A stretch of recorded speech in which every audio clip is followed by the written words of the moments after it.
Tonight, we're joined by Zozibini Tunzi, whose ascendance to the Miss Universe title is a reminder of our potential. And there she is. There is Zozibini. A young woman from the deep rural areas of our country who has risen to achieve greatness against all odds. We also welcome Springbok captain Siya Kolisi,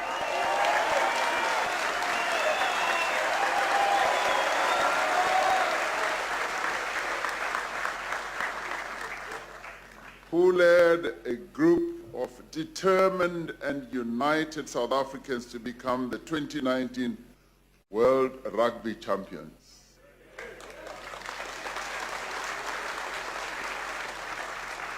And this I saw for myself because I was there. We are also joined this evening by another remarkable young person, Miss Sinoyolo Kumba, a grade 11 learner from Lenasia South, who decided to write me a letter and say, President, I want to participate in the writing of your State of the Nation address. There she is.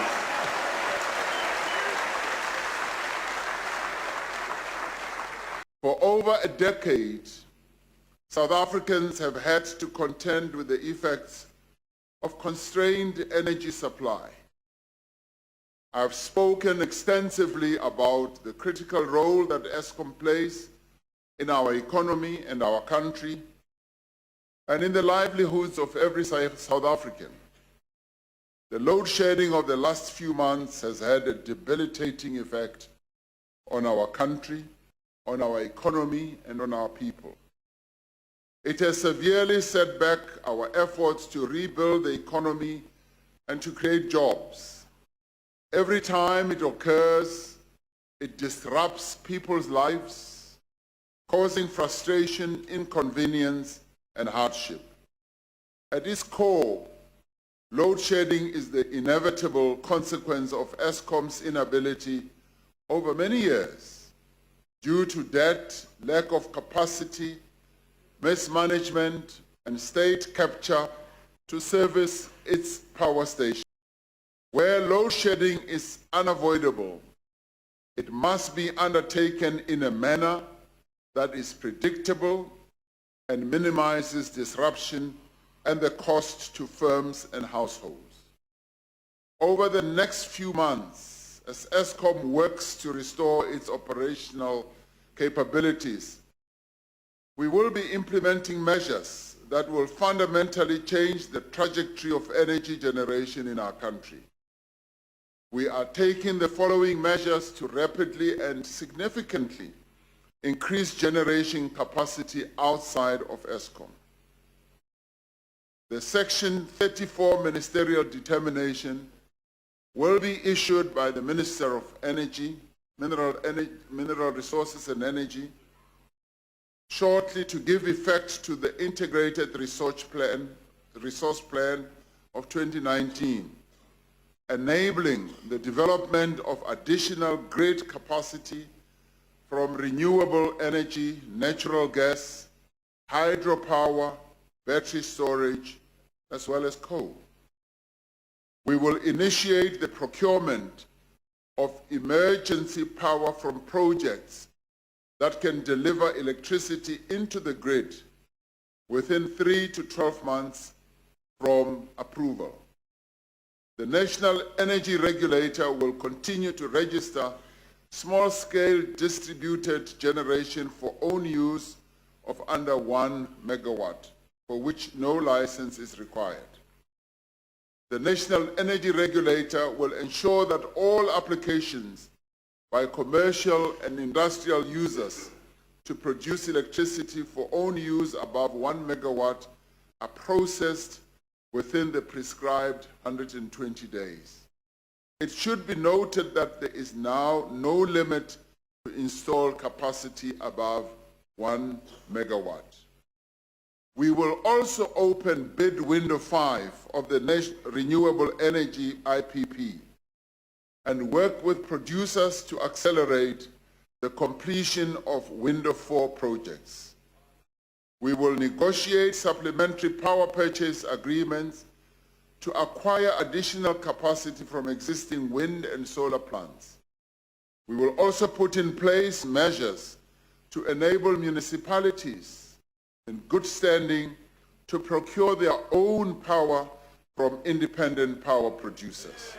The Presidential Commission on Climate Change will ensure that as we move towards a low-carbon growth trajectory, that we leave no one behind.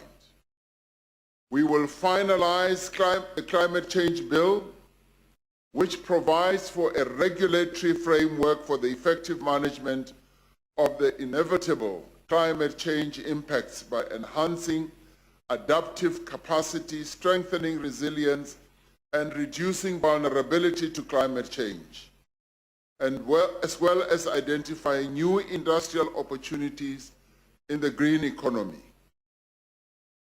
We need to fix our public finances. Low levels of growth mean that we are not generating enough revenue to meet our expenses. Our debt is heading towards unsustainable levels, and spending is misdirected towards consumption and debt servicing rather than infrastructure and productive activity. We cannot continue along this path, nor can we afford to stand still. When he delivers his budget speech 2 weeks from now, the Minister of Finance will outline a series of measures to reduce spending and improve composition.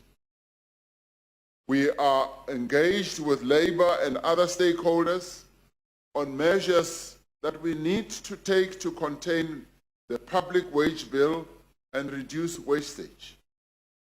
Efforts to reduce government spending, prioritize resources more effectively, and improve the efficiency of our tax system are important, but they are insufficient contributions towards stabilizing our public finances. Achieving sustainability will ultimately require us to address structural challenges in the economy that raise the cost of living and doing business. By working with the Auditor General to reduce irregular expenditure, by shifting government spending from consumption expenditure to investment in infrastructure, we aim to improve the state of our public finances.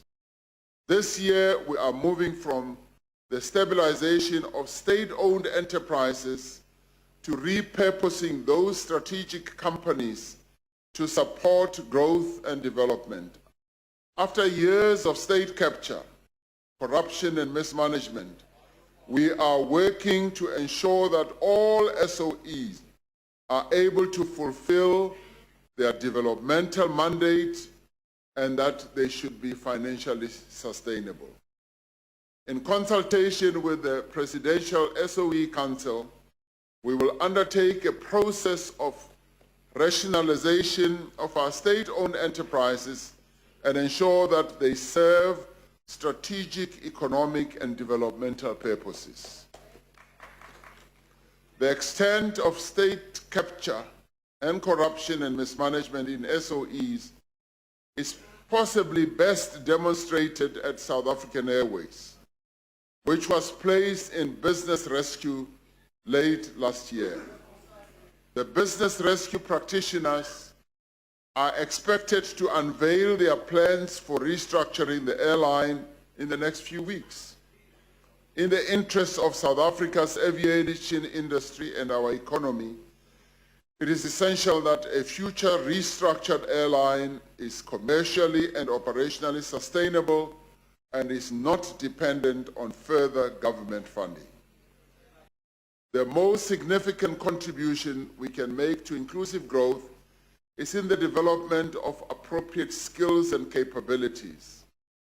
The investments we make now in early childhood development and early school learning will yield great economic benefits in the next 2 decades and beyond. But there are immediate interventions that we are making to improve the quality and the relevance of the educational outcomes. We're making progress with the introduction of the 3-stream curriculum model, heralding a fundamental shift in focus towards more vocational and technical education. Various technical vocational specializations have already been introduced in 550 schools, and 67 schools are now piloting the occupational stream. We're building 9 new TVET colleges this year in Sterspruit, Aliwal North, Graaff-Reinet, Ngungunkushe, and in the Eastern Cape, and in Umzimkulu, Greytown, Msinga, Nongoma, in KwaZulu-Natal. Through bilateral student scholarship agreements we have signed with other countries, we are steadily building a substantial cohort of young people who go overseas each year for training in critical skills. We have decided to establish a new university of science and innovation in Ekurhuleni.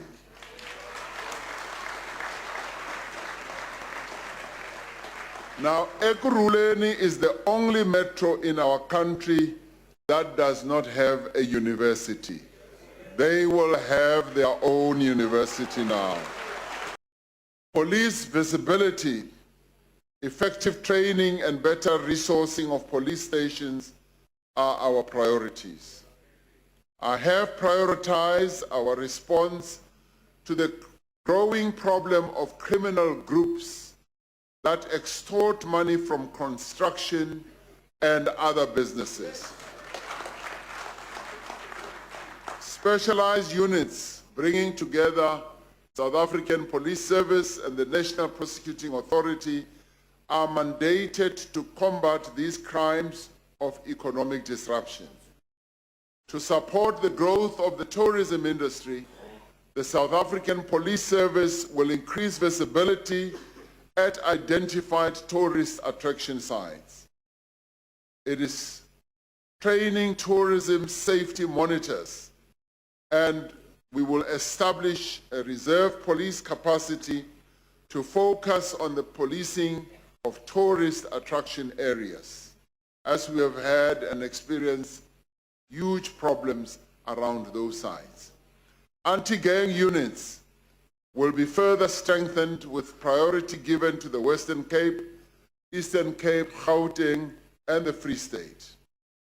Following the graduation of 5,000 police trainees last year, 7,000 new police trainees have been enlisted this year to strengthen local policing. For more, go to ewn.co.za.